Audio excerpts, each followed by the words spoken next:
So good afternoon, everybody. Welcome. For those of you who are coming to the college for the first time, welcome to John Jay. But my suspicion is that most of you have been here before. I see a lot of familiar faces here. So welcome to this conversation with Lenore Anderson and Erik Eckholm. Here's the format, very informal. We have a small group, which is great for this purpose. I'm going to introduce the two of them. Lenore will give some prepared remarks talking about her experience and her thoughts about Proposition 47. And then she and Erik will come up here and have a informal conversation. And then the floor will be open for you to ask your perfectly framed, penetrating, and provocative questions so that we learn as much as we can from these two national experts. It's on your page, on your seat rather, but let me just tell you how lucky we are to have these two folks here. Lenore Anderson, this is her second time at John Jay. We're delighted that she's a repeat guest, and we hope that it happens with some frequency as we learn from her what she's doing in California, which is, I think, really cutting edge and creative and helping us reframe some of the issues that stump us sometimes in the criminal justice world. So Lenore's a lawyer. She has a degree from this small law school down the island called NYU, where I spent some time myself. And she's worked on criminal justice issues and criminal justice reform and representing people involved in issues of safety and justice for her professional life. So you can see her career in the bio, but it includes a lot of policy work, which is important, in a DA's office in San Francisco, which is important, both the location and the function. But most recently, and she's now best known for her work on Proposition 47. So Proposition 47, which she will talk about, is one of those shining lights in an otherwise pretty sometimes daunting forest of criminal justice policy, where we see how effective a campaign can be that's directed at the people and directed with a message that starts with victims at the forefront and their stories and what they hope for from our response to their experience, and as well as the young men who are often involved in the criminal justice system and end up in prison and cause concern in other ways. So her story is a fresh one, and I encourage you to listen to it carefully and again, prepare your penetrating questions because we hope, now here's the New Yorker in me, we hope that some of the lessons, not just the good warm weather from California, but some of the lessons from California can find their way here to the East Coast and in particular to our state. So that's one reason we invited Lenore to come back. So she will be interviewed, after her talk, she'll be interviewed by Erik Eckholm, who, if you read the New York Times, you'll know what an important journalist he is in helping us understand our communities, basically, around the country. He covers small topics like poverty and healthcare and criminal justice and education. One guy does it all. And has also done that both in the U.S. and globally. And he is somebody that, in my experience, has a particularly acute understanding of the relationship between crime and social welfare and the criminal justice system, and looks at that from the perspective of the streets of our cities. So that's a rare talent. We're really honored to have Erik here as well. So no further ado, I'm really pleased to bring back to our podium Lenore Anderson.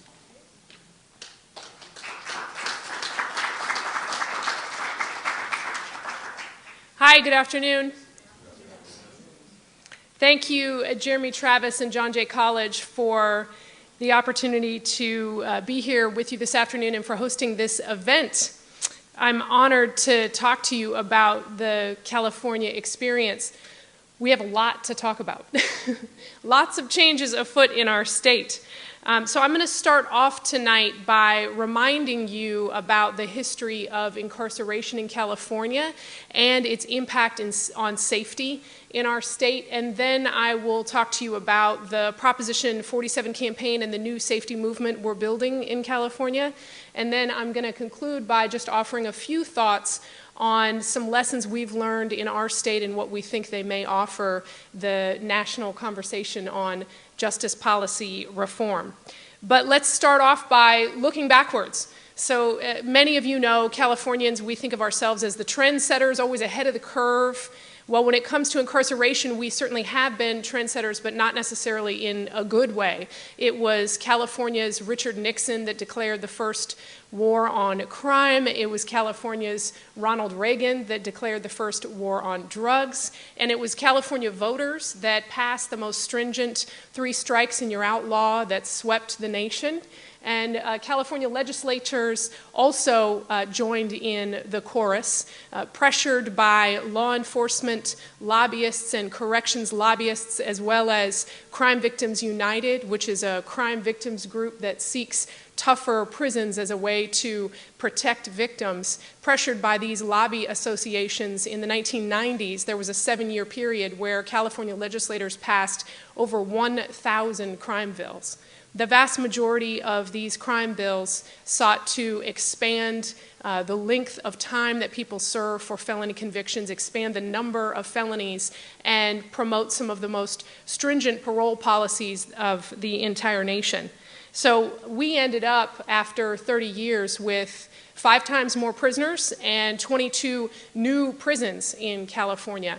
The impact of this dramatic growth in incarceration in our state was certainly not felt evenly by Californians. African Americans are incarcerated at it's 9 times the rate of whites in California, and Latinos are incarcerated at twice the rate of whites in California. So it's had an absolutely devastating impact on California's communities of color. I was a teenager during this time period of prison building and prison expansion and ended up in college, and my friends and I saw the impact of this dramatic expansion in prisons on the state's overall spending priorities. Year after year, we saw college tuition rise and assistance programs shrink. In fact, in California, prison spending grew by 1,500% at the same time that spending on higher education dropped by 40%. The pace of growth in expenditures on prisons outpaced K through 12 spending by 22 times over this same time period. Meanwhile, we saw spending on mental health and other social safety net supports drop. We lost, for example, 40% of all the mental health beds in the state of California over this same time period. We also saw decreases in spending on things like child care subsidies and housing assistance programs. But one of the less discussed impacts of this prison building era was its impact on safety.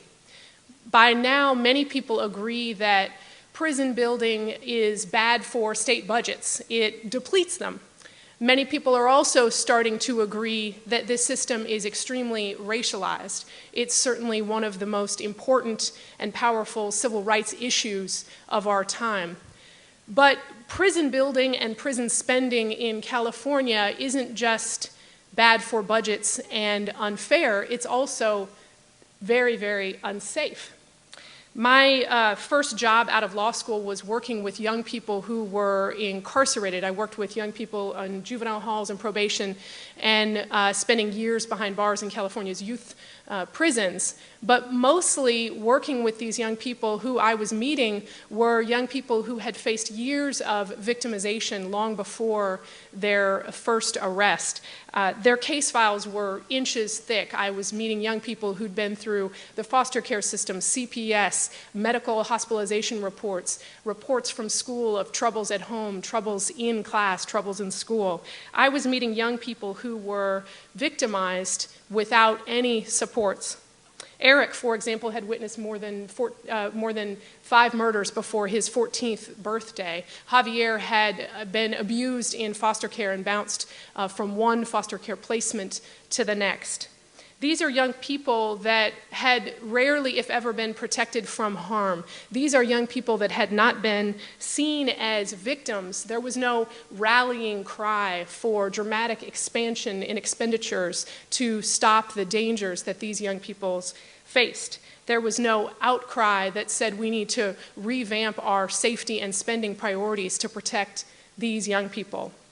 Later, after this work with young people, I went inside government and worked on more traditional public safety issues, working with law enforcement on reducing violence and crime in the cities of San Francisco and Oakland.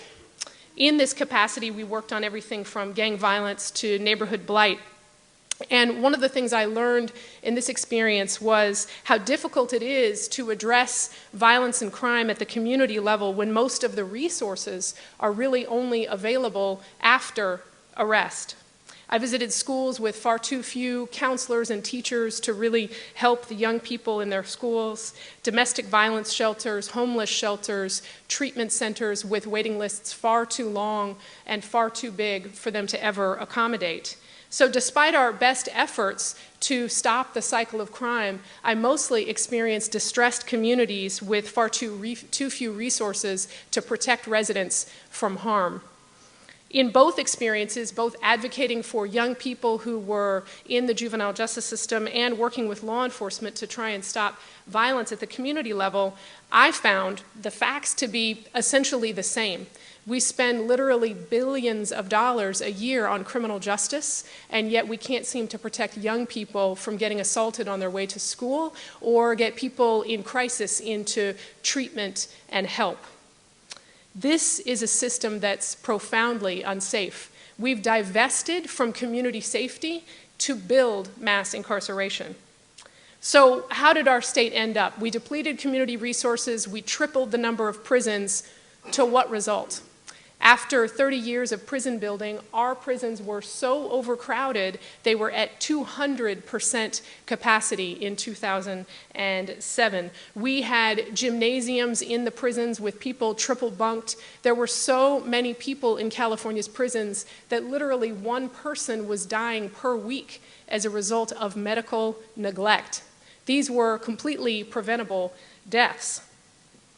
After decades of this kind of overcrowding and lawsuit after lawsuit, finally in 2011, the United States Supreme Court got involved in California's prisons crisis. The U.S. Supreme Court affirmed a lower court decision that required California to reduce its prisons population down to 137% capacity. Not even 100%. We just want to get it down to 137% capacity. Well, that came at a time where there had been decades of budget deficits as well, so we started to see change after that. The governor and the legislature created a policy called public safety realignment, and what that meant is people for lower level offenses should stay in county jails as opposed to the state prisons. We also changed our parole policies to reduce the number of people returning to prison on parole. The numbers did start to come down indeed. However, they never came down enough to meet that federal court mandate of 137%. And at the same time, we saw the jail populations spike up. In fact, California increased spending on jail construction by more than $1 billion in just 3 years, from 2010 to 2014. In addition, we saw 33 of California's 58 jails increase the number of people so high that they became overcrowded themselves. So we went from a situation of overcrowded prisons to overcrowded jails, and money going from prison expansion to now jail expansion as the new response. So we still had a lot of problems. We launched Californians for Safety and Justice in 2012 to address those problems and see if we could change California's path out of this. We knew that there was a lot of work to be done. We sought out to do two things: reduce incarceration, but also reduce correction spending. And the way we sought to do that was by building a new narrative about safety and what smart safety investments look like for our state. We started off advocating in the legislature. We went to the Capitol and advocated for policies to change sentences and reduce correction spending. And what we found is that in the legislature, not a whole lot had changed since the heyday of prison building and tough on crime in California. We found the same conservative law enforcement voices paired with the traditional Crime Victims United group still opposing pretty much any piece of legislation that would either reduce incarceration or expand rehabilitation. So we decided we would also need to go ahead and start organizing in the community and not leave our efforts only in the state capitol. We went out and we decided it would be important to engage with the residents who've been devastated by both over-incarceration as well as high rates of crime. We asked the residents in the neighborhoods where the Eriks and the Javiers grew up, what did they need to be safe? What would they like to see from California's criminal justice system? We talked to crime survivors that had not been considered traditional crime victims in California's public safety debates. At this point, 3 years later, we've talked to literally thousands of crime survivors across the state of California. And what we found led us to Proposition 47. What we found is that the vast majority of people who are living in communities that have been devastated by over-incarceration and depleted resources that make it difficult to stop cycles of crime at the local level want accountability, to be sure, but want far more investments into rehabilitation and community safety as opposed to more and more prisons and prison expansion. If the legislature wasn't going to listen, we decided we were. So we took the issue of reducing incarceration to the ballot. We were encouraged by prior attempts to change criminal justice policy. In 2012, for example, California voters overwhelmingly passed 3 strikes reform at the ballot, and that was a measure that required that the 3rd strike be a serious or violent offense. So we had reason to believe that California voters would continue to stay with us as we went further in changing our criminal justice policies. Let me tell you a little bit about what Proposition 47 does. It's a ballot initiative that sets out to do 3 things. The first, Proposition 47 identified 6 low-level nonviolent crimes and reclassified those crimes from felonies to misdemeanors. And that means for these 6 crimes, individuals convicted of those crimes cannot go to state prison and also won't face the lifetime of consequences that come with felony convictions. Those crimes include simple drug possession, as well as 5 petty theft-related crimes, shoplifting under $950, writing a bad check under $950. And one of the things we found when we were talking to residents about this measure was many people actually couldn't believe you could go to state prison for these crimes in the first place. The second thing the measure did, in addition to changing these 6 crimes from felony to misdemeanor, is it applied that change retroactively. What does that mean? Well, anyone who is incarcerated in the state of California, either in county jail or state prison, can petition to be released, can ask a judge to release them based on this law change. The retroactivity doesn't stop there, however. We applied it broadly, and so that means that anyone in the state of California, no matter how old their criminal record, if they have a felony conviction on their record for one of these 6 crimes, can get that record changed, can get that felony removed. Early estimates are as high as 1 million or more Californians may be eligible to get their record changed as a result of Proposition 47. So the third thing the measure did, in addition to changing these crimes to misdemeanors and then applying it retroactively, is it did something that no other ballot initiative has ever done. We captured the money. What we decided was that it wasn't enough to just reduce incarceration. We actually have to reallocate to the very things that have been depleted at the community level that are smarter approaches to safety. So we require the state of California to identify the prison cost savings that result from Proposition 47 and reallocate that money from prison spending into mental health treatment, drug treatment, trauma recovery services for crime survivors, and programs for at-risk youth in K-12 public schools. When we started planning our campaign, there's a way in which this all seems fairly common sense, right? Let's not incarcerate people in state prison for low-level crimes, and let's take the overspending on prisons and put it into other strategies at the local level. Nonetheless, we were told this is way too bold. This is crazy. This is not a good idea. You shouldn't do this. It's never going to happen. First of all, the opponents to such a measure are going to trout out poster boys of crime and say that there's going to be a crime wave. You just can't go this far by taking something like this directly to the voters. But I think here's what I think the naysayers really missed. First, I think that they drastically underestimated just how many people are ready to take action for justice reform. People of all walks of life. We'd spent 2 years meeting them and had some sense that this was a little bit more of a popular concept than the naysayers thought. The second thing is they really underestimated how hard we're willing to work. And hard work we did. First, I want to talk about 3 aspects to the campaign that I think made it successful to give you a sense of what we did. The first thing we did was that we placed the law enforcement and crime survivor voices of support that we had at the center of our campaign.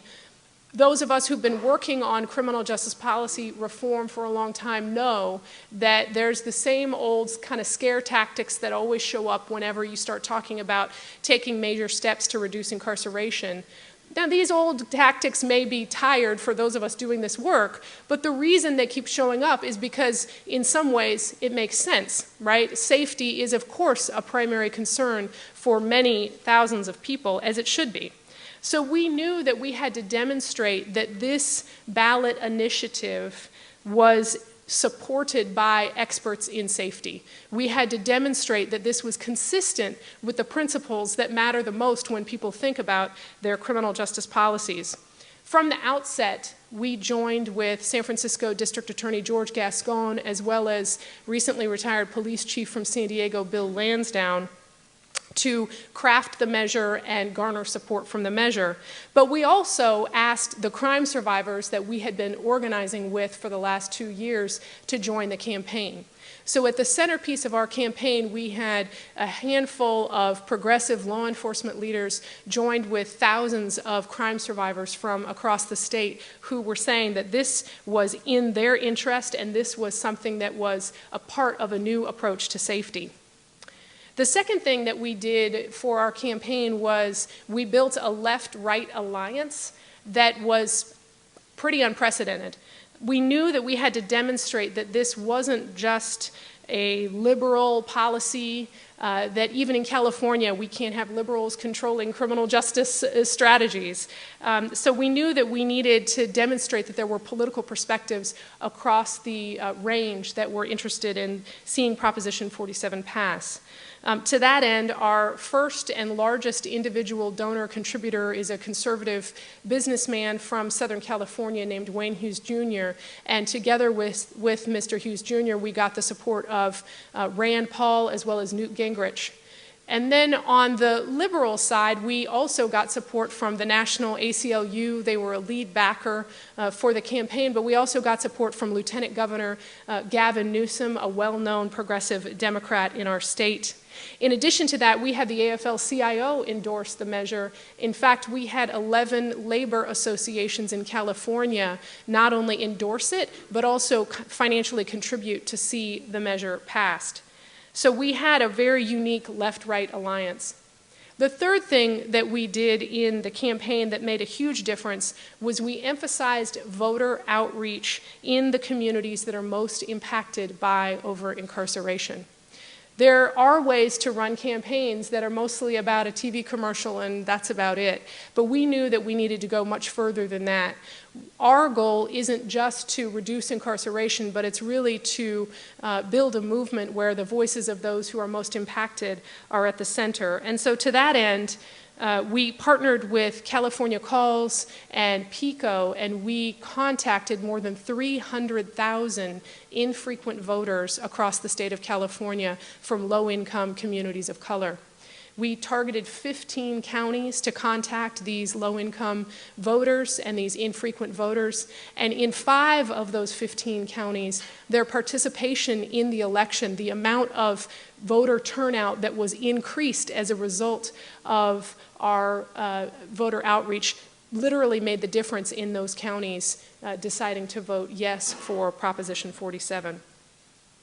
Finally, the last thing that our campaign did that was somewhat unique was we decided it would also be very important to give people a reason to be excited about this new campaign. I know criminal justice policy excites me, but I would say on average I'm the exception to the rule on that issue. And so we wanted to make sure that we put this out there as something that was really about schools, not prisons. This was really about increasing the things that we know we want to see investments in and reducing mass incarceration. Thanks to Jay-Z, we got a lot of attention to this measure. Jay-Z endorsed Proposition 47 at 2 concerts in California, and shortly after that we ended up being able to get endorsements from over 100 celebrities. Brad Pitt endorsed Proposition 47, Cameron Diaz, John Legend endorsed Proposition 47. The list goes on and on. In fact, they created their own website, Artists for 47.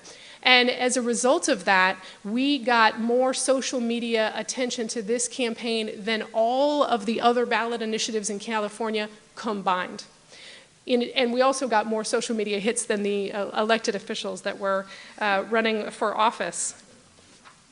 We also knew that we couldn't just rely on celebrities to create buzz, so we engaged the faith community. We actually had more than 1,500 faith leaders from across the state of California preach about Proposition 47 from the pulpit on weekends. And so it was a big achievement.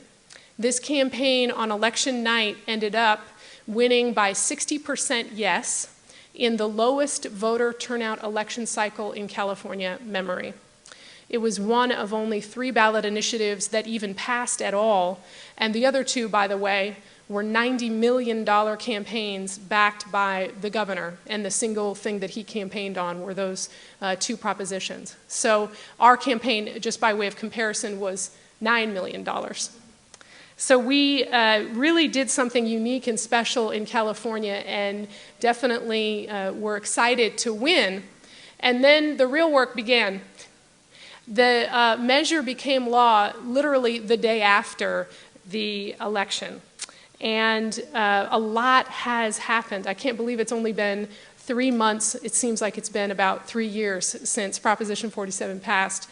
A lot has shifted in our state. I want to just give you a couple of highlights about what has happened. First of all, more than 3,000 people have been released from state prisons in California. More than 7,000 people have been released from county jails in California. In fact, every single county jail in California has seen a reduction of somewhere between 10 and 25% fewer people in their county jails. The other major impact is that people are going out and getting their old records changed. So we're really seeing some profound stories of new hope and new opportunities for people who've been dealing with the consequences of felony convictions for many decades.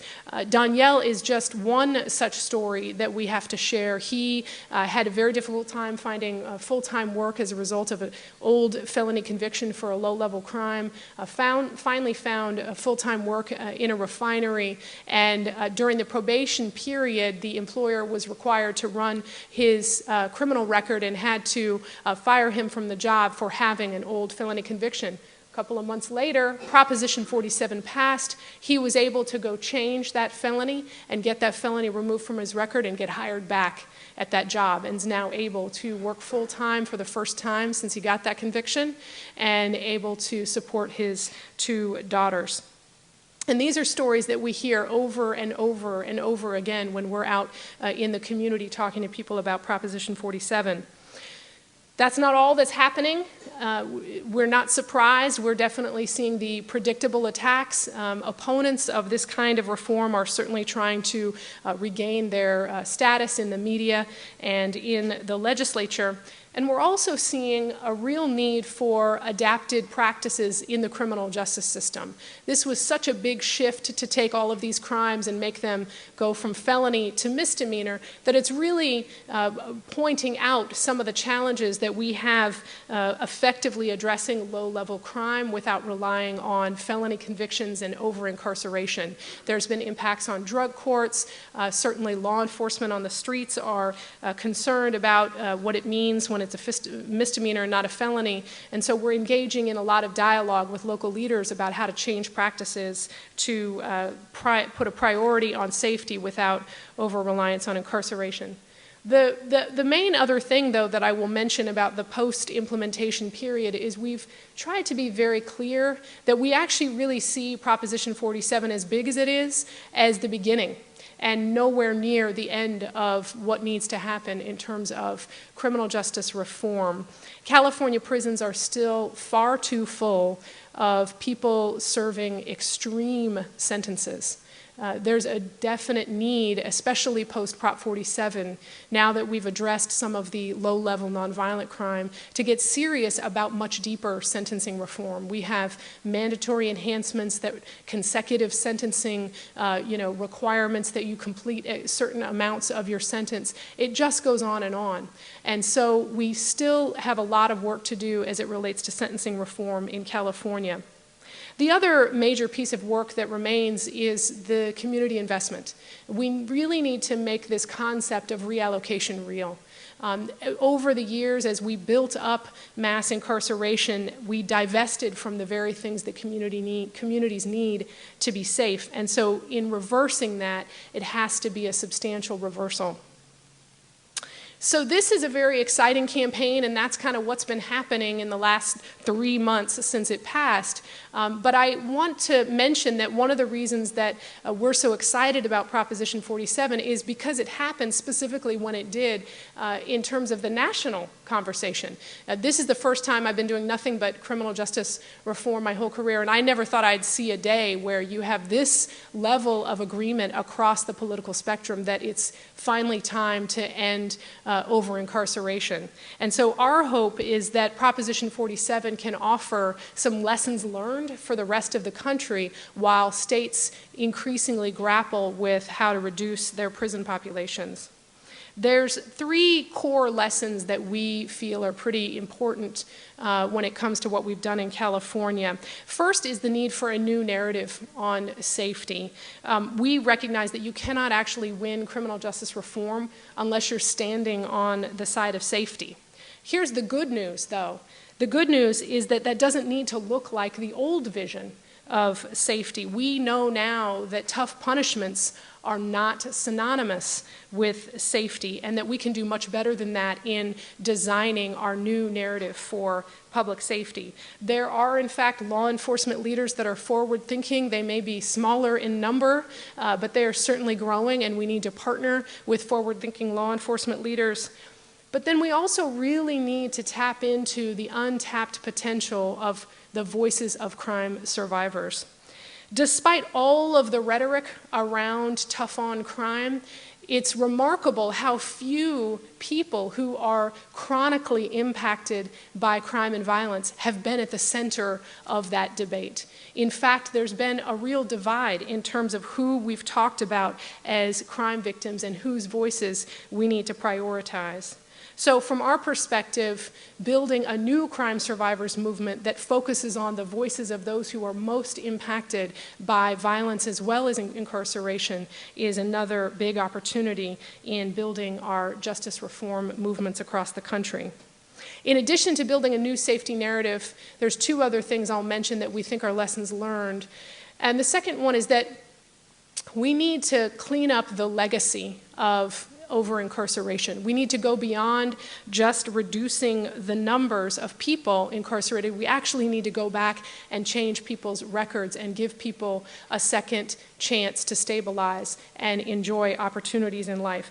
One of the lessons I've learned on the campaign trail, it's just astounding the scope and scale of impact of mass incarceration on people of all walks of life. I met one young woman who hadn't been able to get a promotion at work because she had a felony conviction, totally unrelated to the job she had. It was just the prohibition. Another man couldn't become a teacher, couldn't get a teaching credential because of an old felony conviction. I met a grandmother who lost her daughter and could not get custody through the foster care system of her granddaughter because of a conviction from 30 years ago for simple drug possession. These are the kinds of impacts that have occurred when we talk about mass incarceration. So we need to clean up the legacy. We can't just reduce the numbers. We need to go back and change the records. Finally, I think the other important lesson from our perspective is that we need to shrink the overall footprint of the criminal justice system. We cannot expect to reduce incarceration and continue to spend the same amount of money on criminal justice. To that end, I think we need to get a lot more honest about where safety comes from. We need safety investments at the community level that are not in the criminal justice system. We have, in many respects, mental health crises, drug addiction epidemics, and yet most communities don't have anywhere near the community level resources needed to address that problem at scale.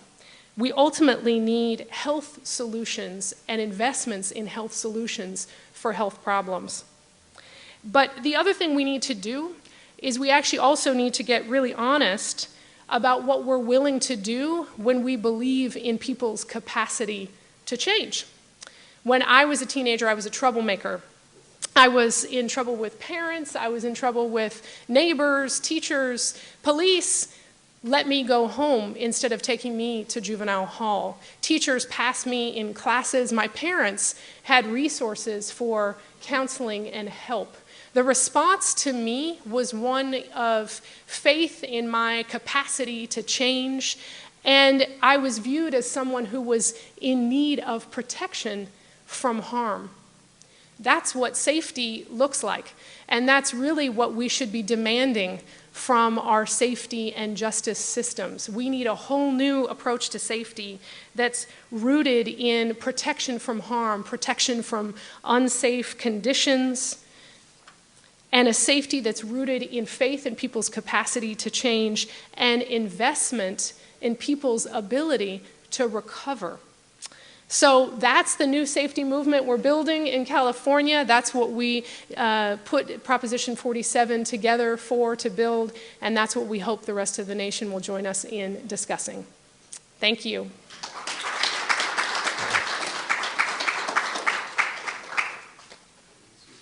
You want me to sit up here now? Oh, I need the water. Yeah.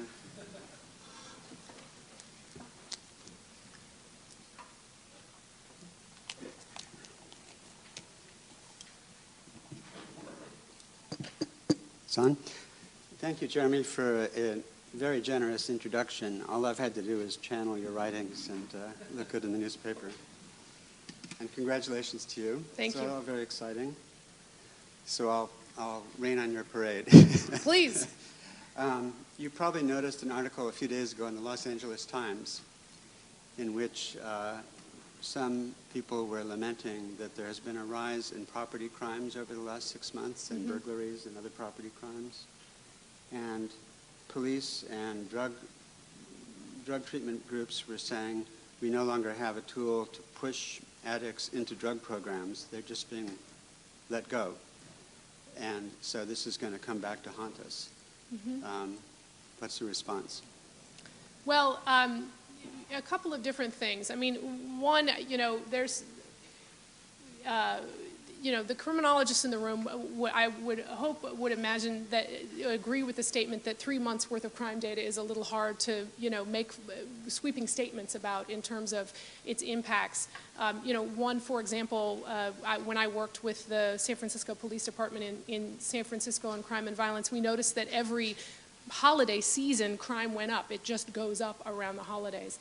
And so, I think it's too short of a time period to completely hang all of that on Proposition 47. That being said, however, I think it's also important to really look at If changing these low-level crimes, again, we're talking about drug possession, petty theft under $950, if changing these from felony category to misdemeanor category has that kind of an impact, really strips us of being able to hold people accountable, I think it raises a much bigger question about what we're doing in the criminal justice system.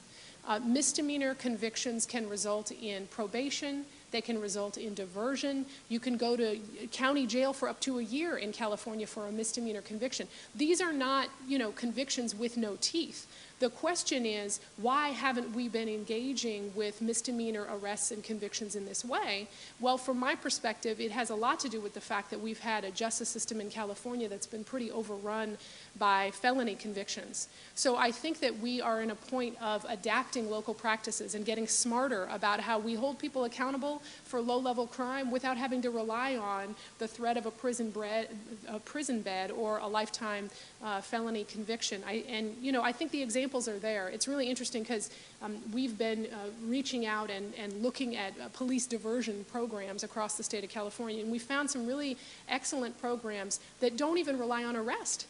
They find someone who, is having problems, mostly drug-related, and divert them to a range of social services. There's no threat of a conviction. There's no threat of felony consequence for that. And the police that are involved in these kinds of diversion programs will be the first to tell you that that works much better. Mm-hmm.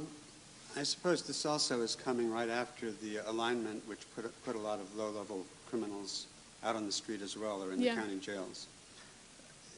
Is it a different group of people, or basically an expansion of that group that was affected by 47? There is a lot of overlap between the two populations. One of the big differences between public safety realignment and what we did with Proposition 47 really has to do with sentencing reform, right? What realignment did was it said, we're not going to change the sentences, we're not going to recategorize them to misdemeanors, we're just going to make them county responsibility.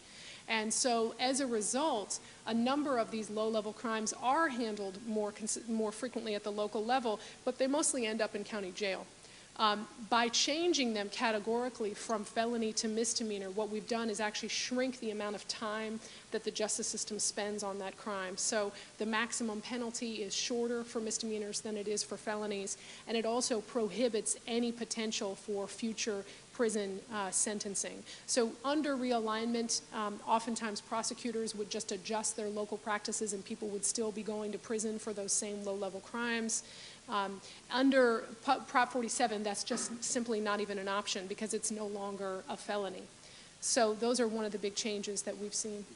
Now, in terms of reinvesting money saved in community programs and drug treatment and victim services and all the wonderful things you mentioned, do you have estimates of how much money will become available, and is there a surefire way to grab it and keep it and make sure it's spent wisely? Mm-hmm. And if all of that happens, is it more than a drop in the bucket for those issues? Or? Mm-hmm.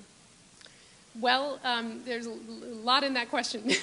So first, just to let everyone know, the Legislative Analyst's Office, which is the state body in California responsible for independent analysis of ballot initiatives and legislation, the Legislative Analyst's Office anticipated that Proposition 47 would save between $100 million to $200 million per year just in prison spending. There's also a lot of projected savings at the county level because of the lower jail populations and the less time in courtrooms. Those county savings, counties can use however they see fit, effective immediately. As it relates to the prison savings, what we did in the measure is we did require that a year pass so actual savings can accumulate. And then the Department of Finance is responsible for determining how much that savings is. We know that, that analysis is obviously going to be driven by a variety of factors, but one of the things that we've been clear on is we need to keep the supporters of the campaign engaged so that we can continue to advocate for substantial savings. But the LAO just last week came out with another report where they again said between 100 and 200 million is what should be expected. Is this enough? Frankly, no. It's nowhere near enough. I mean, California spends $9 billion per year on prisons. So, and that's just prisons. That's not county jails. That's not the rest of the criminal justice system. And so if we're serious about new investments into community safety that can actually stop the cycle of crime, then we need to be looking in the billions as well. So our hope is that it will help lay the foundation, but it's nowhere near enough. What's going to be the procedure for deciding how to spend the money? So there are, this is where it gets kind of boring and bureaucratic, but just to give you the exact details, the Department of Finance is responsible for calculating the savings. Again, we're hopeful that they agree with the LAO and it's between 100 and 200 million. And then they pass it on to 3 state agencies that have responsibility for granting the money out to the locals.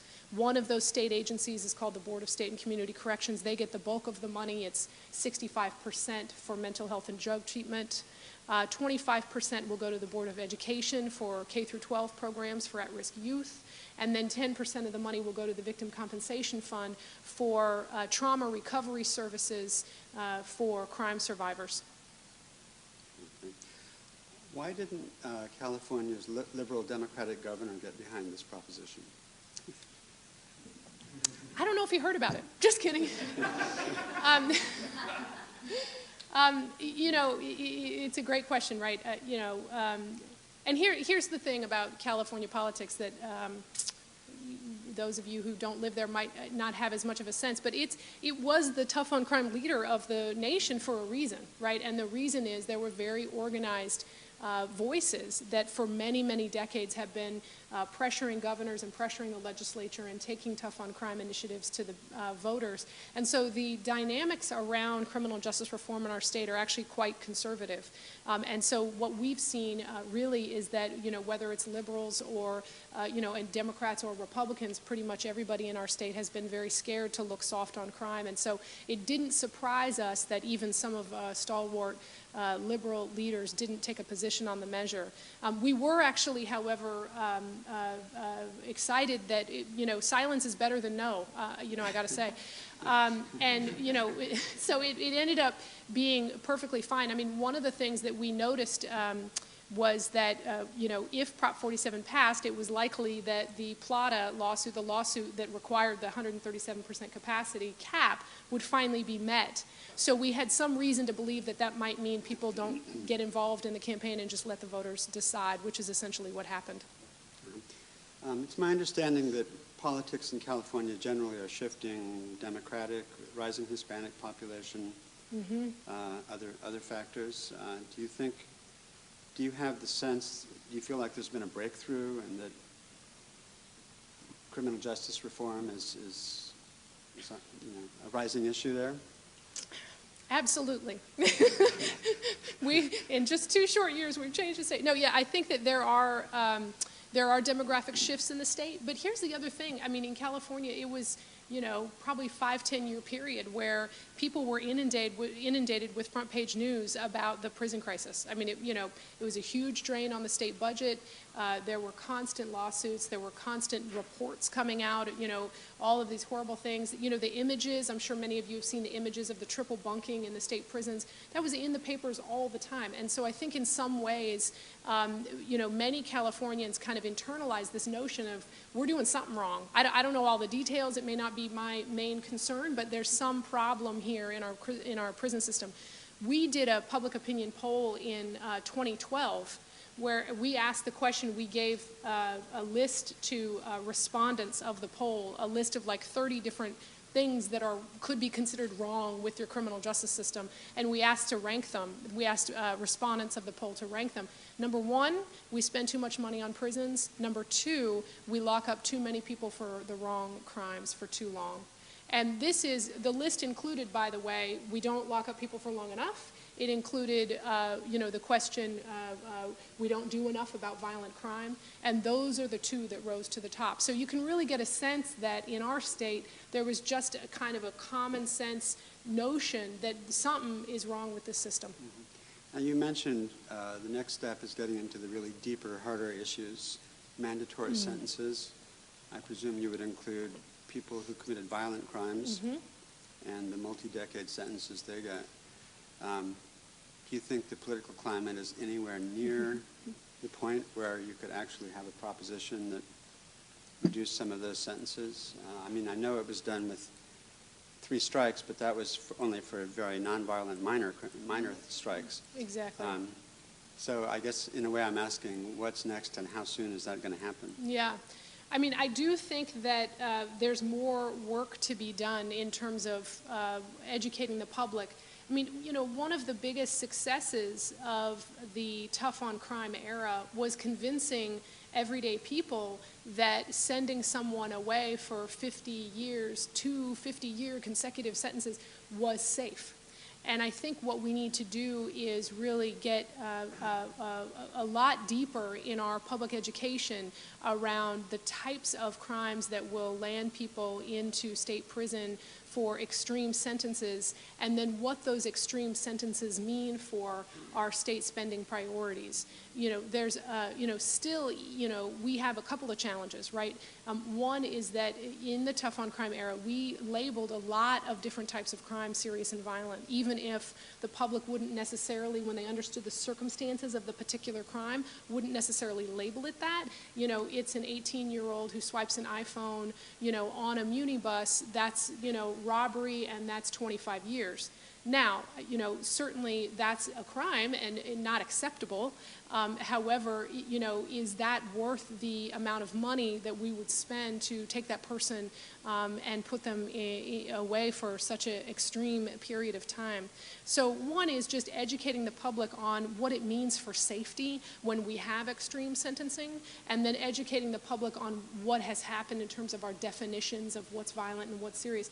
But then the third thing I'll say is, there is a growing movement around notions of brain science, right? And there's increasing understanding that under 25, quite literally under 25, it's not under 15, not under 18, under 25, the brain works quite differently. And so the dramatic societal impacts for incarcerating people under the age of 25 for 50, 75 years is truly devastating and completely incongruent with what the science would say about the developing brain and ways that we can treat people differently. And so, I mention that because, in addition to the 3 strikes, movement that swept the nation first, the second movement was adult transfers, right? So a lot of people, a lot of reasons why we have such high incarceration rates in some parts of the country is because we transfer so many people over the age 14 into the adult system. And so, I think we also need to start to rethink what we mean about adult criminal justice and who should be in that system and what it means to be in that system. So you didn't mention what your next project is. Yeah. Well, so I think your point is the public ready? I think and my simple answer is no. I think we have a lot more work to do to educate the public, and so I don't think you could take a ballot initiative to just completely revamp all laws overnight to the public today. But I think that laying the foundation for that is really important. So what we're focused on in California is Proposition 47 implementation, and then starting to elevate the issues as it relates to mandatory sentencing, and in particular juvenile transfer issues. We open it to the floor. Questions?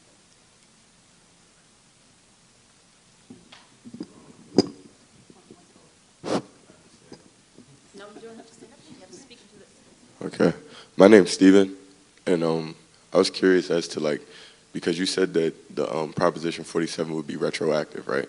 So how is, the judicial system in California, protected as far as, legal action being pursued by people who, now that this is in play, they've, served sentences longer than what they would have served with the introduction of Proposition 47 and things of that nature? Yep. Is that clear? Yeah. Okay. Thank you. So what Proposition 47 allows for is if you're currently incarcerated in either county jail or state prison, you can petition a judge. It's a fairly straightforward petition. You just contact the public defender of the county that you were convicted in, and they fill out the petition.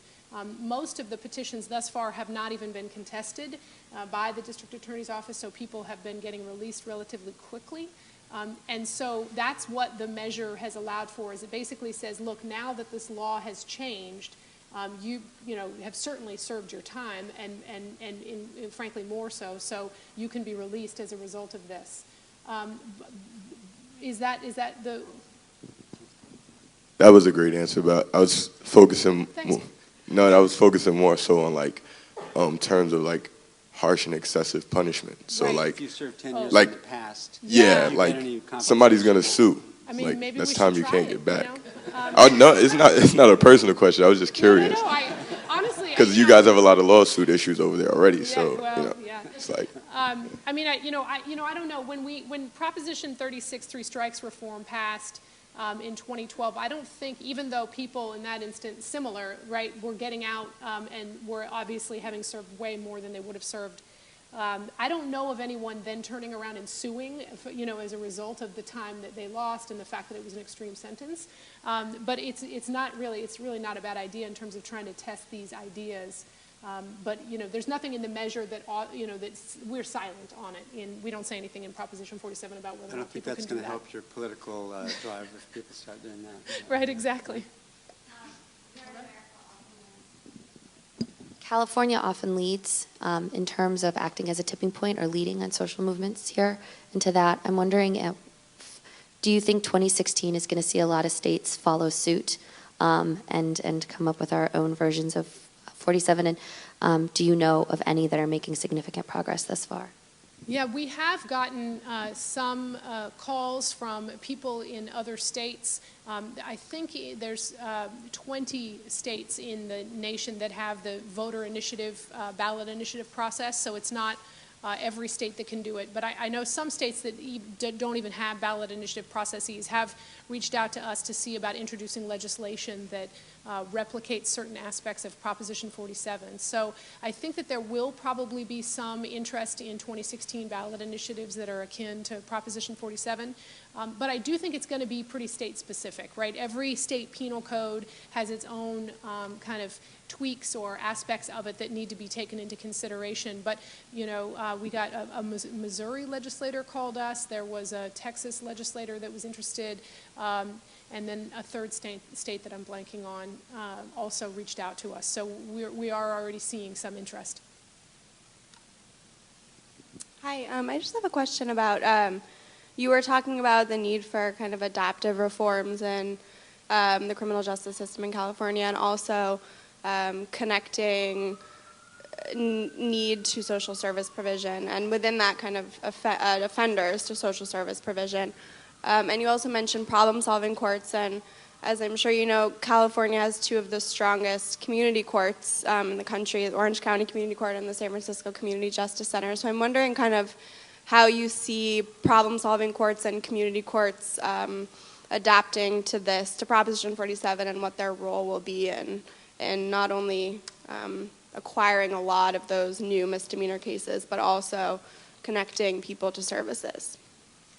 I think it's a great question. I'm a fan of the collaborative court model. I think it's a much more effective approach to deal with individualized realities in various criminal cases. So our hope, so I oversaw the Community Justice Center in San Francisco when I was at the District Attorney's Office, and when we were first building that court, it was kind of the boutique program, right? It wasn't a centerpiece of the justice system in any way, shape, or form, right? And in some ways, a lot of times, collaborative courts are kind of considered that. There's the criminal justice system, there's the run-of-the-mill general felonies courtroom, general misdemeanors courtroom, where things kind of churn in and out, and then there's a boutique program with a judge that really likes it, and that's why it stays. And so what our hope is this, with Proposition 47, we can start to take that model and make it more of a centerpiece as opposed to the exception to the rule, make it actually how we do justice much more frequently. I think the behavioral health court is a particularly important model that goes beyond low-level crimes in terms of how to address underlying causes of criminal behavior. There's veterans courts, there's neighborhood courts, there's so many different models that could become much more of a centerpiece and could be a more effective way to address these issues. And we hope that Proposition 47 spurs that on. Yeah.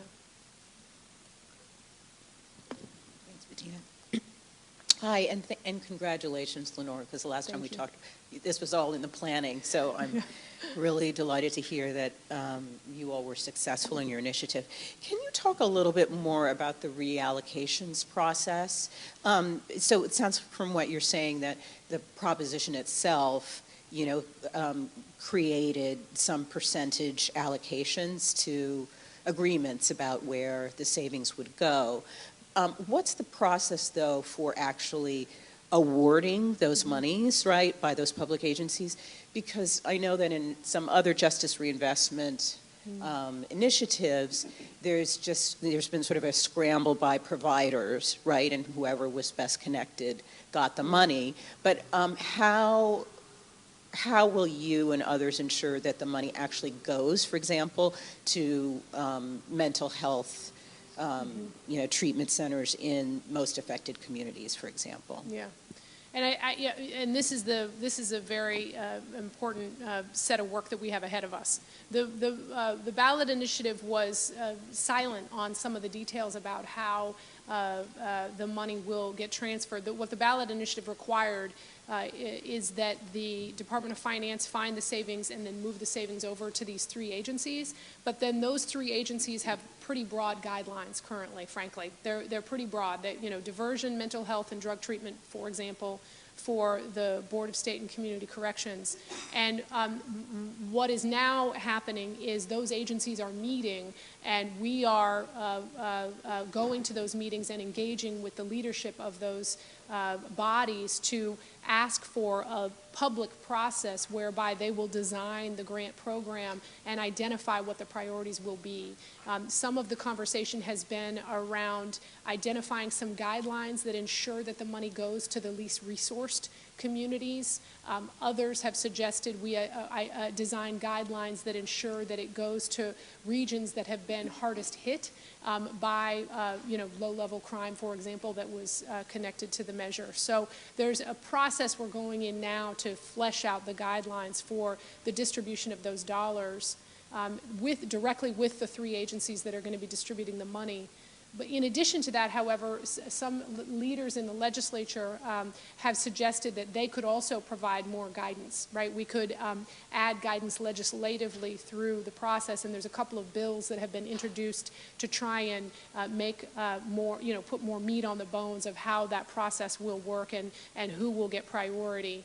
And I think that this is, your point about the other justice reinvestment experiments, I think, is really an important point. And one of the things that we tried to do with this measure was we did say it couldn't just go generally, right? It does have to go to treatment or diversion. Those are the choices. But within that, we do need to, keep on getting involved and making sure that the priorities that emerge are truly priorities that will basically reallocate from traditional, incarceration focused to treatment and rehab. So our work's cut out for us. I just want to know what you meant by treatment and diversion, and also like what are this program is letting people out. What are they giving to these people as they come out? Mm-hmm. What help are they giving? So the second part first, when Proposition 36, 3 strikes reform passed in 2012, we joined with a number of other organizations to provide reentry supports to people coming out of state prison. We partnered with the 3 Strikes program at Stanford, as well as nonprofit service providers, especially in Los Angeles, where most people were living. And what we did was we said, okay, for people who are being resentenced under 3 Strikes reform, we want to have a nonprofit service provider that actually goes and picks them up from prison, brings them back, helps them get back on their feet. It's been a real issue for people coming out of prison, even regardless of reform, the lack of supports. In California, people get $200 in a bus ticket when they're released from state prison. And so we knew that that wasn't going to be adequate to make sure that people got back on their feet. And so we had some experience before Prop 47 with Prop 36 in terms of developing the kind of community service provider connection with the defense attorneys, with the people coming out, so that people can have some kind of supports. And so we've tried to replicate that as much as we can on Proposition 47. We're working with the same, array of agencies to connect people with services and supports once they get out. It's a lot bigger numbers on Prop 47, so it's a higher bar in terms of our ability. But one of the things that we're doing is we coordinate conference calls with all of the defense attorneys across the state of California that are filing these petitions for people to get out, and we're letting those defense attorneys know about service providers in their area so they can actually connect them before release. But it all, is in kind of constant need of additional resources and dollars. So that's the one piece in terms of reentry. So, for example, Amity Foundation in Los Angeles has housing. They have transitional housing where they also provide people with job training and get people placed in jobs. And then they also have on-site counseling and support for people who are interested in that. That's just one service provider that we've worked with that provides that kind of supports. Your other question, just in terms of in general, what is diversion and what does treatment mean? Obviously, these are highly contested concepts when it comes to criminal justice reform, but I think at the highest level, what we're trying to offer is an alternative way to engage with people who've been convicted of a crime that doesn't rely on a jail bed or a prison bed, right? And so, for example, in San Francisco, I oversaw the collaborative court programs of that jurisdiction, and we had a pretrial, pretrial diversion program where we would say, okay, for people who've committed this particular low-level crime, if you agree to, community service, then we won't even, we'll just strike this from your record completely. We had another program called Back on Track that now Attorney General Kamala Harris, she created it when she was a DA in San Francisco. And Back on Track, what it says, it takes first-time nonviolent drug sellers, right, not users, first-time nonviolent drug sellers, and says, okay, for your first offense, we're going to put you in what we called a responsibility program as opposed to putting you in jail. And mind you, drug sales is one of the most common drivers of almost every jail and prison population. This is a huge portion of people that go to prison and jail, and we didn't put them in prison or jail. These are mostly young people, young adults, and we put them in a program where they worked with Goodwill Industries. They got trained in jobs. They got their driver's license. We required that they got out of arrears if they were on arrears on child support. And then we also offered trauma recovery therapy for those who were interested. We had a less than 10% recidivism rate for that population. And when they graduate from the program, they don't have a felony conviction on their record anymore. Yeah, well, the question is it blocked from employers? I mean, this is a whole, we need a whole criminal justice class, okay? Just dedicated to criminal records, because we live in an era where I wish it were as easy, right, as it should be to remove something from your record, but it's actually very difficult. I mean, one of the things we're recognizing with Proposition 47 is, okay, so we can change something from a felony back down to a misdemeanor on your criminal record. What does that mean for all the private companies that literally all they do is churn out criminal records for public consumption? It's very, very difficult to control all of that, and I think that it's a huge challenge in justice policy reform is how do we rein in the amount of public information that could be wrong information or could be information that has now changed. So these are questions that remain to be resolved. Yeah. So, Lenore, I think most of the rest of the country has a difficult time trying to understand what we should make of California. It's just sort of, different. So I'm trying to figure out what to make of your experience in California for the rest of the country. And so I guess it's a two-part question. One is, as you started your talk tonight, you reminded us that during the 90s and before that your state went off in this direction of very harsh punishment, lots of prisons, part of it driven by legislative action, part of it driven by referendum. So the first part of my question is, since you went outside the legislature, you found they were not welcoming to you, they were not hospitable to your argument, you went outside the legislature to the electorate in pure California style, right? Which the same democratization of punishment that once was very harsh is now being very lenient, right? So just in your thinking, and this in part is Erik's question, is the legislature off your radar screen? And are they now afraid of you? Right? So you walk in as be a political victor, and you say, "Okay, I'm here now. Let's talk." And the second part of the question is part of the what's interesting about the story you tell is the dog that didn't bark, or the dogs that didn't bark in your telling of it. And a longer sort of understanding of California politics is not just the victims groups that were very vocal, but it was the unions that were not just vocal, but powerful. The personal memory of, I went to testify once before the Little Hoover Commission, the same weekend that the unions took the legislature on a junket to Hawaii. And I realized that I was swimming upstream. That what could I do that any researcher could do to overcome this political power? Where are the unions? Once the most powerful in the country. Where are the victims groups that were organized and were in some cases sort of spun up by people? So there are two dogs that didn't bark, and is the legislature off limits for you? And just help us think about, since we don't all of us have referendum opportunities, what is the California lesson in terms of legislative reform? Yeah. So just first, the legislature is definitely not off the table for us. Our hope was actually that it would help inspire legislators to understand that they can take, more bold action on criminal justice. So they are afraid of you. Well, they don't act like it, okay? But I think that in many ways there's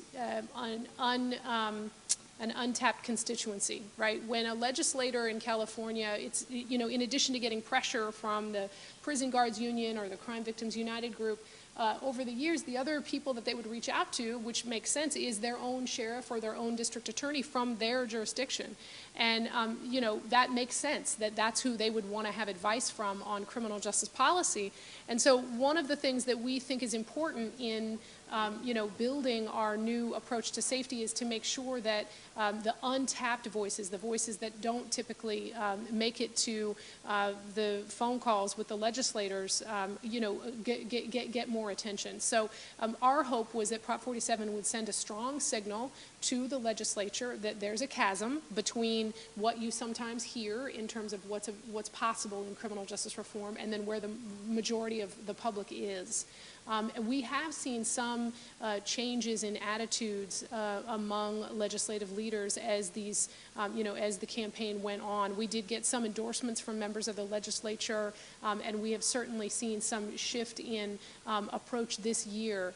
But it's, it's going to be an ongoing effort to try and reform the thinking in the Capitol about these issues.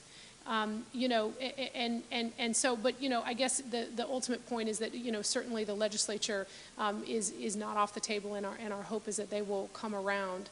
I think the other reason that it's really important, it came up a lot. Well, why are you going to the ballot? Why don't you go to the legislature? And we would say, hey, look, we actually did. We tried this before. We've had years of trying to introduce bills like this in the legislature, and we couldn't get the kind of responsiveness that we thought.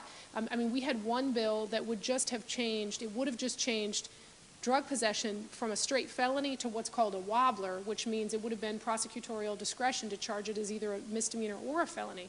Much more, we got this to the governor's desk, and even in the face of the need for a reduced prison incarceration, the bill was vetoed, right? Law enforcement associations opposed this bill. And so, we know that we have to try there, in part because I think the public expects that. They don't want you to bring something to them that you can resolve somewhere else. And so even if we're not successful, we feel like the legislature is a very important vehicle that we have to go through in order to, either get the legislator to take different positions or be able to credibly go to the voters and say, look, we tried. We would have solved it there if we could have, but we couldn't. But then to the point about the Prison Guards Union and the Crime Victims Lobby, it has been fascinating. This is I think there's a whole book in here. But just so everyone has a sense, the Prison Guards Union in California was the largest and most powerful and most well-funded lobby for about 25 years in California. So much so that they actually started and funded their own crime victims group called Crime Victims United, right? So Crime Victims United was actually funded by the prison guards lobby, right? The prison guards. And so that's how those two entities came about, was really this massive expansion in the number of prison guards, and therefore the dues that were paid, and therefore the coffers of the prison guards lobby. They've had enormous influence. I mean, they would threaten to take legislators out of office if legislators voted against them. There was a huge, challenge in trying to oppose the prison guards lobby and the crime victims group. We have seen a dramatic shift in the last couple of years in terms of the positions that the prison guards lobby takes, and also the influence of the Crime Victims United group. Let me just give you one example. We went to the prison guards union to describe Proposition 47 and let them know about it, and they did not only did they stay out of it in terms of they didn't vote no, they actually voted as an executive board to stay neutral on Proposition 47. And when asked why, much of it had to do with the fact that after all of these lawsuits and this real need, everybody wants to get out from federal receivership. And the prison guards, like everybody else knows, the only way to do that is to actually drop those numbers. One of the members of leadership in the prison guards lobby said to me, it'll make our prisons safer. Like we actually, these are low-level, offenses. Just if you can reduce the prisons will actually be safer for our workers. So we saw this interesting shift in their attitude, and that was very, very powerful. I think the other thing, in terms of the Crime Victims United group, when we first started, we have crime survivors for safety and justice. That's what we've been building with all the crime survivors that we've been reaching out to that I was describing. And so we now have 6,000 members. We do an annual conference called Survivors Speak, where people come from all over the state to talk about what new safety priorities they'd like to see that would advance health and healing. And when we started this work, we went to Crime Victims United. We've invited them to our conference, and we described what we were doing, and they began shifting how they talk about criminal justice almost overnight. We saw, they would suddenly start to talk about the importance of rehabilitation, the importance in investing in community treatment. So we really saw a big shift in the rhetoric that the crime victims group was using, and we felt like that was a big sign of victory. So we approached them and said, hey, you want to partner? Let's partner on some legislation. We haven't gotten there yet with them, but we have seen a change. I think we have time for one more question, if someone has one more. Can you get that?